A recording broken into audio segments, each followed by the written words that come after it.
press the bell icon on the YouTube app and never miss another update.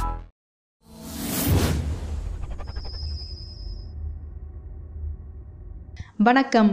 உலகமே வியந்த தமிழர்களின் நீர் மேலாண்மை பற்றி தொடராக பார்த்து வருகிறோம். தொடரின் 3ஆம் பாகம் இது. இதில் நமது நீர் சமூகங்கள் பற்றி தெரிந்து கொள்வோம்.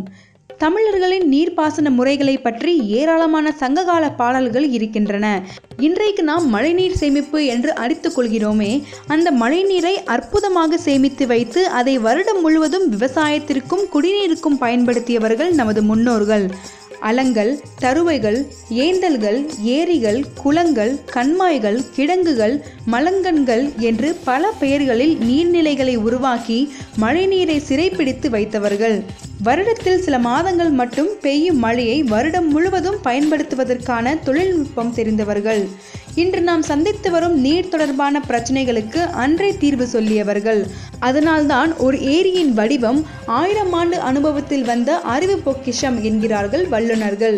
இந்த நீர்நிலைகளில் சில இயற்கையாக உருவாகி இருக்கும், பலவற்றை மனிதர்கள் உருவாக்கி இருப்பார்கள்.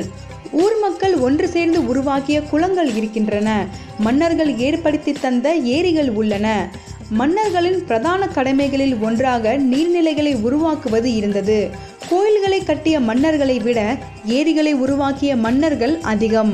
கோயில்கள் இன்றும் உயிர்ப்போடு இருப்பதனால் அதை கட்டிய மன்னர்களை நமக்கு நன்கு தெரிகிறது. நீர்நிலைகளை நாம் மரணிக்க விட்டதால் அதை உருவாக்கிய மன்னரின் பெயரும் அதோடு சேர்ந்து மரணித்தே போனது. நீருக்கான சட்டங்களும் அன்று கடுமையாக இருந்தன. ஒரு ஏரிக்கு போகும் நீரை மறித்து இன்னொரு ஏரி கட்டுவதோ, கால்வாய் அமைத்து நீரை வேறு பக்கம் திருப்புவதோ மரண தண்டனை பெற்றுத்தரும் குற்றமாக அன்று இருந்தது. மதுரை சோழவந்தான் கிராமத்திற்கு அருகில் இருக்கும் குருவித்துறை வல்லப பெருமான் கோயிலில் இருக்கும் கல்வெட்டு இப்படி சொல்கிறது. கிமு 1117ஆம் நூற்றாண்டு கல்வெட்டு அது. அதில் காலுக்கு மேல் கால் கல்லல் ஆகாது என்று குறிப்பிடுகிறது. ஒரு கால்வாய்க்கு முன்னே இன்னொரு கால்வாய் அமைக்க கூடாது என்கிறது. 3000 வருடங்களுக்கு முன்பே நாம் நீர் மேலாண்மையில் பெற்றிருந்த ஞானத்திற்கு இது ஒரு சிறந்த எடுத்துக்காட்டு. இந்த அறம் சீரழிந்ததால் தான் நாம் காவிரி நீருக்காக கர்நாடகாவோடு மல்லு கட்டி கொண்டிருக்கிறோம்.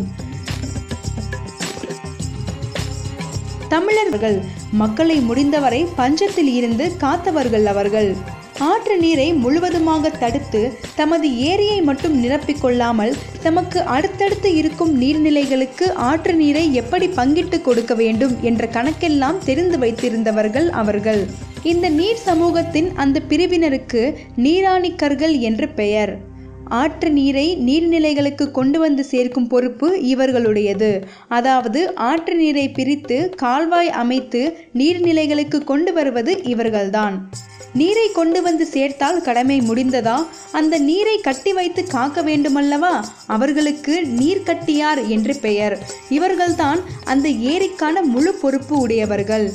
ஏரியில் மீன் பிடிப்பது, பரிசல் இயக்குவது, நீர் குறைவாக உள்ள காலங்களில் ஏரி நிலத்தில் விவசாயம் செய்வது போன்ற ஏரிக்குள் நடக்கும் எந்த ஒரு நிகழ்வுக்கும் நீர்க்கட்டியார் அனுமதி வேண்டும். ஒரு ஏரியின் உயிர் அதன் கரையில் தான் இருக்கிறது. அந்த கரை உடைப்பு எடுத்தால் அது தானும் அழிந்து தன்னை நம்பி வாழ்ந்த மக்களையும் அழித்துவிடும். அதனால்தான் ஏரியின் கரை மிக முக்கியமானதாக கருதப்பட்டது. அப்படிப்பட்ட கரையை எப்போதும் வலுவாக வைத்திருக்க வேண்டும். அந்த வேலையை பார்ப்பவர்களுக்கு கரையார் என்று பெயர். இவர்கள்தான் ஏரிக்கரைக்கு முழு பொறுப்பு. என்னதான் கரையை வலுப்படுத்தினாலும் எதிரிகளால் ஏரிகளுக்கு ஆபத்து இருந்து கொண்டேதான் இருந்தது. ஒரு ஏரியை உடைத்தால் சுலபமாக ஒரு நாட்டின் பொருளாதாரத்தை ஆட்டம் காண வைத்துவிட முடியும். ஏரிகளை உடைப்பது மிகப்பெரிய பாவம் என்று சங்ககால பாடல்கள் சொன்னாலும் இதை மதிக்காத 1-2 மன்னர்கள் எல்லா காலத்திலும் இருந்திருக்கிறார்கள். நேர்மையான முறையில் போரிட்டு வெல்ல முடியாத எதிரிகள் இப்படி நீர்நிலைகளை அழித்தொழிப்பதும் உண்டு. அந்த ஏரியை பாதுகாக்க நியமிக்கப்பட்டவர்களே குலத்து காப்பாளர்கள். இவர்கள் ஏரிக்குள் அத்துமீறி நுழைபவர்களையும் விரட்டி அடித்தார்கள். ஒரு ஏரி என்பது நூற்றுக்கணக்கான ஏக்கர் பரப்பளவை கொண்டது. இதில் ஆடு மாடுகள் விழுந்து இறந்து போவதும் சில சமயம் மனிதர்கள் விழுந்து இறந்து போவதும் நடப்பதுண்டு.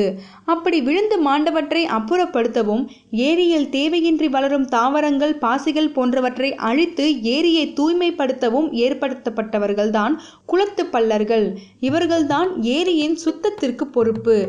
ஏரியில் இருந்து திறந்துவிடும் நீரை வாய்க்கால் மூலம் வயல்களில் வாசல் வரை கொண்டு வந்து சேர்க்கும் வைக்கும் பொறுப்பு நீர்வெட்டியார் என்பவர்களுடையது.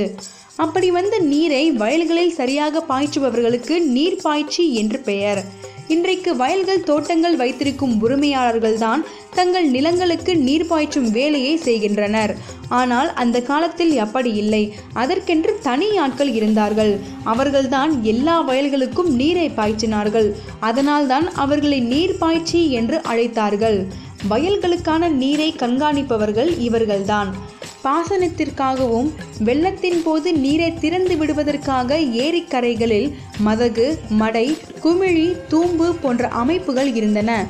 இந்த மடைகளை திறந்து விடுவதற்கு ஒரு பிரிவினர் இருந்தார்கள். அவர்களுக்கு மடையர்கள் என்று பெயர். இப்படி நீர் மேலாண்மைக்கென்றே நீர் சமூகங்கள் இருந்தன. இவர்களுக்கு ஊதியமாக விளையும் தானியங்களும் நெல்லும் தரப்பட்டன.